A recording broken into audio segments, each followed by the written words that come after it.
Pour que les enfants puissent apprendre et se développer correctement, il est essentiel de s'assurer qu'ils sont en bonne santé et qu'ils sont bien nourris lorsqu'ils sont à l'école.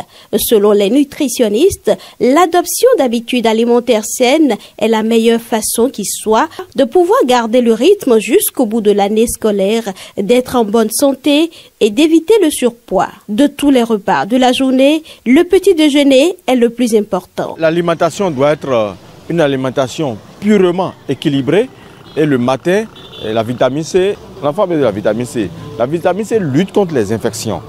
Donc, plus il prend la vitamine C, plus vous n'aurez pas des problèmes de paludisme ou bien des infections spontanées qui surgissent spontanément sur les enfants en pleine année scolaire. La vitamine E, par exemple, à Sro, dont on parle aujourd'hui, les enfants peuvent prendre ça le matin, le néré, le baobab, c'est des choses embouillies qu'on doit leur faire pour stabiliser la vitamine C. Et quand il y a la vitamine C, la vitamine E, je pense que l'enfant, il finit parfaitement son année scolaire sans problème. Mais le grand problème, c'est quoi? C'est de donner un bon petit déjeuner aux enfants. Il ne faut pas donner yovo toko et bouillir le matin à un enfant. Il ne faut pas lui remettre de l'argent pour dire, je lui ai déjà remis de l'argent pour aller acheter. Non, il va acheter ce que lui veut. Mais il n'a pas encore ses tâches, c'est nous qui devons lui proposer ce qu'il doit manger. Après l'apport en vitamine C au petit déjeuner à travers des jus de fruits, il faut un accompagnement pour maintenir le creux. Contrairement au petit déjeuner, les repas de 10 heures ou de midi n'ont pas d'exigence particulière. Quand l'enfant prend du jus le matin, en même temps, on peut lui faire un peu de pain et on met soit un peu du concombre tatiné avec du chocolat noir, ou bien on peut lui faire de la friture. Un autre djala, on peut lui faire ça avec du poisson d'oevi, mais pas trop d'huile. Ou bien une bouillie épaisse, par exemple la bouillie du néré, la bouillie du baobab. On peut lui faire des flocons d'avoine aussi, qu'on appelle souvent kwake, avec quelques fruits à l'intérieur, ou bien quelques noix secs, mettre de l'arachide, ou bien acajou. Et l'enfant prend ça le matin.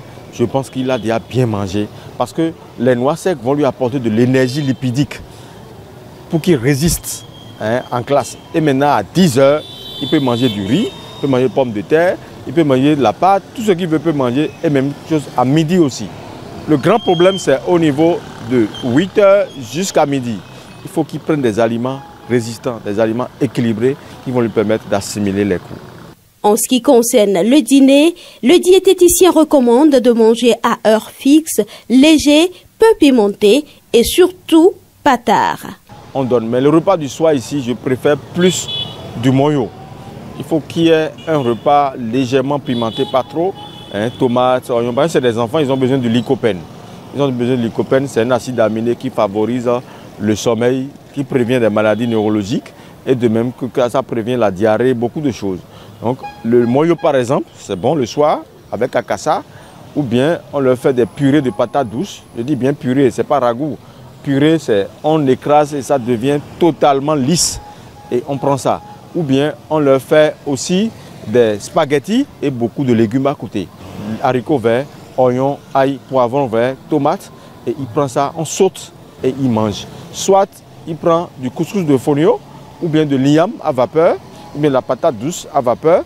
Et aussi des fois du bon moyo avec du poisson frit. Il prend ça le soir au coucher. Au plus tard 19 h, l'enfant doit manger et non à 20 h, 21 h. Ce n'est pas trop bon pour sa santé. La planification des repas, le ravitaillement des fruits et légumes en week-end et le choix des repas plus équilibrés sont de petites stratégies qui peuvent faciliter la tâche au ménage.